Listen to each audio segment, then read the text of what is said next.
안녕하세요 여러분, 김영현 전도사입니다. 저와 여러분이 느끼고 있듯이 지금의 한국은 매우 중요한 시간을 보내고 있습니다. 오늘 주제에 들어가기에 앞서 이런 위기의 대한민국과 교회를 위해서 눈물로 그리고 목숨을 걸고 싸우고 계신 한국에 계신 성도 여러분에게 감사하다는 말씀을 드리고 싶습니다. 저도 마음 같아서는 여러분 곁에서 끝까지 싸우고 싶지만 상황과 여건 때문에 10월 3일 집회와 10월 9일 집회만 참석한 뒤에 지금은 호주로 돌아와서 여러분을 위해서 기도하고 있습니다. 오늘은 여러분과 함께 다음과 같은 세 가지 질문들로 말씀을 나누기를 원합니다. 첫 번째는 교회 배도를 회개하는 것이 먼저냐 아니면 공산주의와 싸우는 것이 먼저냐 라는 질문에 대해서 여러분과 함께 나누기를 원합니다. 먼저 우리가 확실히 해야 될 것은 역대하 7장 14절의 말씀처럼 교회가 죄를 회개하지 않으면 그 어떤 전쟁에도 승리할 수 없다는 것입니다. 그래서 교회가 가장 먼저 해야 되는 일은 교회가 교회되는 것, 즉 교회가 교회의 죄를 회개해야 된다는 것입니다. 그런데 여기서 중요한 것이 있습니다. 교회가 회개해야 되는 죄가 WCC와 WEA뿐만 아니라 하나님을 대적하여 생긴 사상인 공산주의에 대해 교회가 침묵했던 죄, 더 나아가서 교회 안에조차서도 공산주의를 옹호하며 하나님을 배도한 죄도 있다는 것입니다. 그래서 우리가 WCC와 WEA에서 돌이키기 전까지 공산주의와 싸우지 않는다는 말은 죄를 안 짓기 위해 또 다른 죄를 짓는다는 것과 같은 말인 것입니다. 여러분, 바다 한가운데 떠있는 배를 생각해 보십시오. 그 배에는 두 가지 큰 구멍이 뚫려 있어서 침몰하기 일보 직전입니다. 그러면 어떤 구멍을 막아야 그 배가 침몰하지 않을 수 있을까요? 정답은 어느 한 구멍을 막는다고 배가 침몰하지 않는 것이 아니라 두 가지 구멍을 다 막아야 침몰하지 않는다는 것입니다. 한 개의 구멍을 막고 안심하고 있다면 그 배는 결국에는 가라앉게 될 것입니다. 대한민국의 상황이 이와 마찬가지입니다.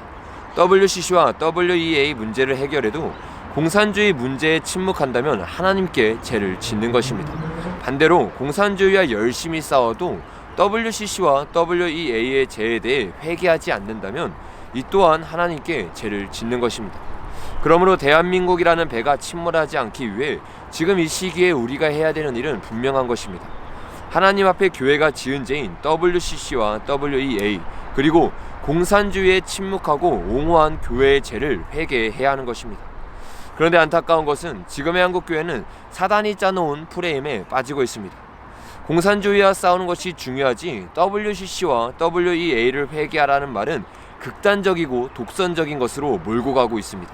그러면서 나오는 이야기가 신사참배를 반대했던 주기철 목사님과 송량원 목사님이 끝까지 신사참배와 싸웠지만 신사참배를 허용한 교단에 나오지 않았으니 우리도 괜찮다고 말합니다. 그러나 이는 말도 안 되는 소리입니다. 우리가 조금만 역사를 공부해보면 알 수 있듯이 주기철 목사님과 송량원 목사님은 끝까지 교단이 신사참배를 하지 못하도록 목숨 걸고 싸우다가 결국 교단 차원에서 목사직을 파면당하셨습니다.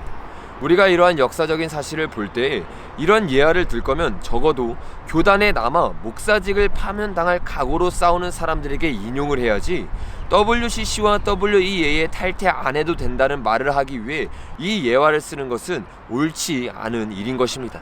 오히려 그렇게 이 예화를 사용하면 두 분 목사님의 신앙의 의도와는 전혀 다른 방향으로 한국교회가 나아가게 될 것입니다.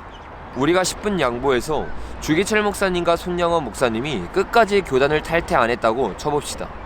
그런데 한국에서 제일 인정받는 목사님이 했으니 우리도 괜찮다는 기준은 도대체 어디서 나온 기준이란 말입니까? 언제부터 우리의 기준이 성경이 아니라 존경받는 목사님이 되었습니까? 신앙생활의 기준은 사람이 아닙니다. 신앙생활의 기준은 오직 말씀인 것입니다. 존경받고 인정받는 사람을 따라가면 필경 패망의 길로 가게 되는 것입니다. 왜냐하면 사람은 누구나 죄인이기 때문입니다. 예수님의 수제자였고 당대 최고의 교회 리더였던 베드로도 순간 사람을 바라보면서 죄를 지었습니다. 갈라디아서 2장 11절에서 15절에 게바가 야고보에게서 몇몇 사람이 오기 전에는 이방 사람들과 함께 음식을 먹다가 그들이 오니 할례 받은 사람들을 두려워하여 그 자리를 떠나 물러난 일입니다. 나머지 유대 사람들도 그와 함께 위선하였고 마침내는 바나바까지도 그들의 위선에 끌려갔습니다. 바울은 그들이 복음의 진리를 떠나 똑바로 걷지 않은 것을 보고 모든 사람 앞에서 게바에게 이렇게 말하였습니다. 여러분, 말씀이 아니라 베드로를 따랐던 사람들은 베드로가 하는 행동을 보고 그대로 따라했습니다. 그 결과는 사도 베드로가 한 일을 따라한 것이니 괜찮은 것이 아니었습니다. 성경에서 말하기를 그들이 복음의 진리를 따라 똑바로 걷지 않는다고 말하고 있는 것입니다. 여러분, 우리의 기준이 사람이 되는 순간 우리는 길을 놓치게 되는 것입니다. 그런데 많은 사람들이 주기철 목사님과 송양호 목사님의 이런 잘못된 예화들을 통하여서 크게 공감을 얻고 있다는 것입니다. 제가 사랑하는 교회 한 목사님도 이러한 글에 크게 공감을 표시했고, 심지어 주일 예배 시간에는 나는 WEA가 뭔지도 모르고 관심도 없다, 내가 한기총에 들어간 것은 그것 때문이 아니니 상관없다는 식으로 말하는 것을 듣고 적지 않은 충격을 받았습니다. 목사님은 평소에 사람을 따라가지 말고 오직 진리 위에 서서 나아가라고 우리에게 가르치지 않았습니까? 그러면 어떠한 상황에 있든지 쟤는 쟤라고 외쳐야 하지 않겠습니까? 목사님은 저에게 자기 교회와 상관없는 일이라고 외치지 않는 것은 이기심이라고 가르쳐 주셨습니다. 목사님의 가르침대로라면 우리는 WEA에 대해서 마땅히 지적하고 외쳐야 할 줄로 믿습니다. WEA는 WCC와 천주교의 연합을 추구하는 WCC보다 심각한 집단입니다.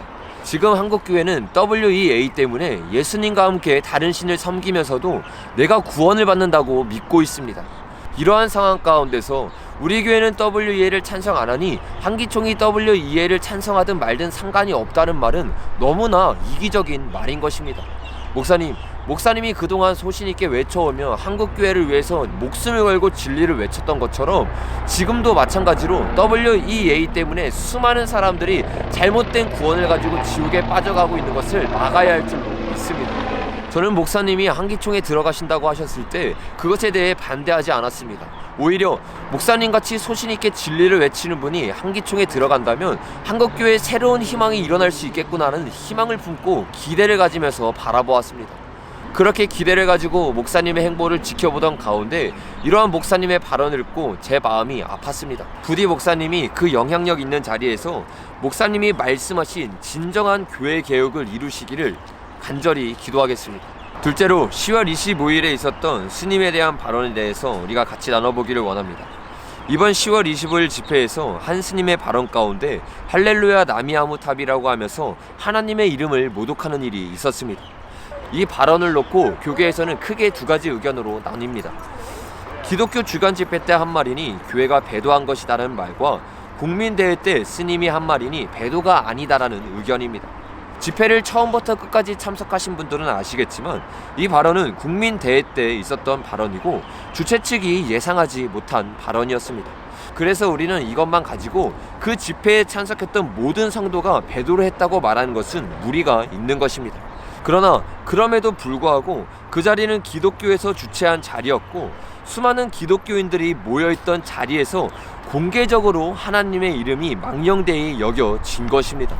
그런데 이에 대해서 주최 측이었던 교회가 아무런 발언도 없이 넘어간 것은 마치 베드로가 사람 눈치를 보며 죄를 지었던 것처럼 죄를 지은 것입니다. 그러므로 우리는 이 부분들을 회개하고 다음부터 다시는 이런 일이 없도록 해야 할 것입니다. 마지막 세 번째로 앞으로 한국교회가 실제적으로 어떻게 나아가야 하는지에 대해서 나눠보기를 원합니다. 우리는 지금까지 앞으로 한국교회가 어떻게 나아가야 할 것인지에 대해서 나눴습니다. 교회가 앞장서서 온 국민과 함께 공산주의와 싸우며 나아가되 그 가운데 교회가 교회됨을 더욱 굳건히 해야 하는 것입니다. 그러기 위해서 우리는 실제적으로 WCC와 WEA 그리고 교회에 침투한 공산주의 세력에 대해서 회개를 해야 할 것입니다. 그런데 성경에서 말하고 있는 회개는 눈물이 아니라 회개에 합당한 열매입니다. 우리는 이런 성경적인 회개를 공산주의에 대해서는 너무나 잘하고 있습니다. 단순히 눈물로만 그동안 공산주의에 대해 침묵했던 것을 회개하는 것이 아니라 실제적으로 교계에 침투했던 공산주의 세력들을 드러내고 한국을 무너뜨리고 있는 그들과 실제적으로 싸우면서 회개에 합당한 열매를 맺고 있습니다. 우리는 이와 마찬가지로 WCC와 WEA에 대한 회개도 이렇게 나아가야 합니다. 우리는 25일 집회 때 22시부터 5시까지 쉬지 않고 기도하며 교회의 죄를 회개하고 나라의 죄를 회개하고 개인적인 죄를 회개하며 주님 앞에 나아갔습니다. 그리고 더 나아가서 이번 집회 때는 서울 고백서에서 교회의 정체성을 바로 밝혔는데 그 중에 14항과 15항의 내용은 이렇습니다. 14항은 구원의 가정에 있어 예수 그리스도 외에 어떤 교주나 교리를 배격한다. 15항은 우리의 고백을 인정하지 않는 개인, 단체, 신학적 이론과 이슬람, 동성애 차별 금지를 절대 배격한다. 이 고백서의 선포대로라면 이날 WCC와 WEA는 명백한 이단이 된 것입니다. 그러나 우리의 회개는 이렇게 선포한 것으로 끝나면 안 됩니다. 에스라의 시대를 보면 에스라도 온 이스라엘 백성들을 모아서 주님 앞에 회개를 했습니다. 그런데 에스라 시대의 회개는 여기서 끝난 것이 아닙니다. 그들은 25일 집회처럼 모여서 눈물로 회개를 한 다음에 그 다음 날부터 회개에 합당한 열매를 맺기 위해 제사장이나 레위 사람들 중에 하나님을 저버리고 배반한 사람들을 조사하여 회개에 합당한 열매를 맺었습니다. 그리고 에스라 10장 한 장을 할애하여 그들의 명단을 다 기재하면서 그들에게 회개를 촉구하고 그들이 회개하지 않는다면 그들을 이스라엘 백성들 가운데서 내치는 일을 하였습니다. 여러분, 이것이 바로 성경에서 말하고 있는 회개의 열매라는 것입니다. 오늘날 한국교회도 마찬가지입니다. 이제는 공산주의에게만 회개에 합당한 열매를 맺는 것이 아니라 WCC와 WEA에도 회개에 합당한 열매를 맺어야 할 줄로 믿습니다. 그래서 우리는 이 시기에 느헤미야가 경비병을 세워 공격해오는 적군을 막고 안에서는 성벽을 재건했던 것처럼 밖에서부터 교회를 무너뜨리려는 공산주의 세력과 싸우며 동시에 안에서 교회를 무너뜨리려는 WCC와 WEA로부터 돌이켜 교회가 교회됨을 회복해야 될 줄로 믿습니다. 한국교회가 그렇게 될 수 있도록 저와 여러분이 간절히 기도하며 나아가기를 예수님의 이름으로 축복합니다.